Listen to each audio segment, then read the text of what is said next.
Hello all welcome to Telugu రుచులు USA. ఈరోజు chapter 5 కుకింగ్లో మనం చేసుకునే వంట పాలతో గోరుచిక్కుడుకాయ ఎలా చేయాలో చూద్దాం.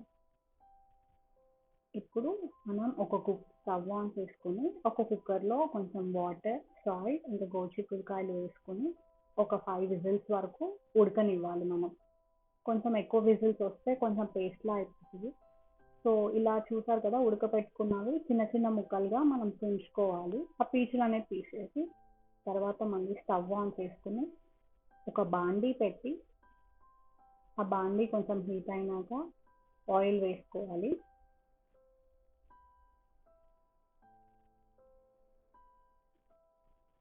ఆయిల్ అనేది హీట్ అయింది. హీట్ అయినాక మనం ఇందులో ఆవాలు, జీలకర్ర వేసుకొని ఒకసారి మనం తిప్పుకోవాలి.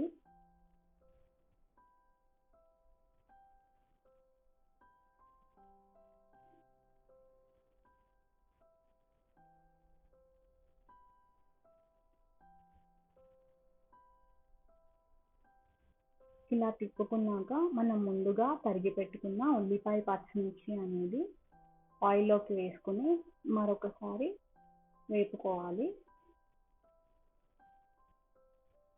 ఇలా ఒకసారి కలిపినాక ఇందులో ఒక చిటికెడంత ఉప్పు వేసి మళ్ళీ ఒకసారి దాన్ని కలపాలి.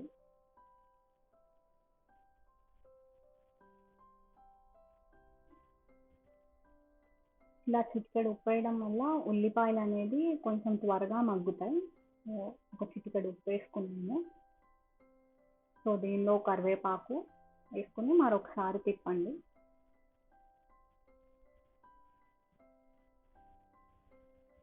దీనిలోకి ముందుగా మనం తుంచి పెట్టుకున్న గోరుచిక్కుడుకాయలు అనేది వేసేసుకుని దీన్ని మళ్ళీ మనం ఒకసారి మిక్స్ చేసుకోవాలి.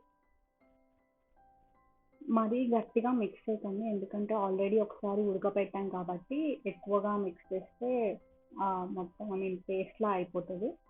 సో తర్వాత కొంచెం ఉప్పు చూసి వేసుకోవాలి, ఎందుకంటే ఆల్రెడీ మనం ఉడకపెట్టేటప్పుడు ఉప్పు వేస్తాం కాబట్టి కొంచెం చూసి ఉప్పు వేసుకోవాలి. ఇప్పుడు పసుపు అండ్ తగినంత కారం.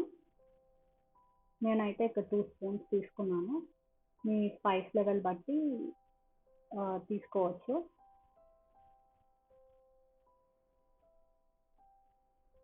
ఈ చల్లటి వెదర్లో వేడి వేడిగా పాలతో చేసిన ఒక టీ గ్లాస్ పాలైతే తీసుకున్నాము. ఈ పాలు అనేది మనం ముందుగా కలుపుకున్న కర్రీలోకి వేసేయాలి. వేసి ఒకసారి మనం మళ్ళీ మిక్స్ చేసుకోవాలి. ఇక్కడ పాలు క్వాంటిటీ అనేది మనం మధ్యలో చూసుకుంటూ ఉండాలి, ఎందుకంటే ఇంకిపోతూ ఉంటుంది. సో ఒకసారి మళ్ళీ కలుపుకున్నాక నేను ఇక్కడ స్టవ్ ఆఫ్ చేసేస్తున్నాను. Curry ready. నా వీడియో కనుక మీకు నచ్చినట్టయితే లైక్ చేయండి, షేర్ చేసి కమెంట్ చేయండి. Bye bye.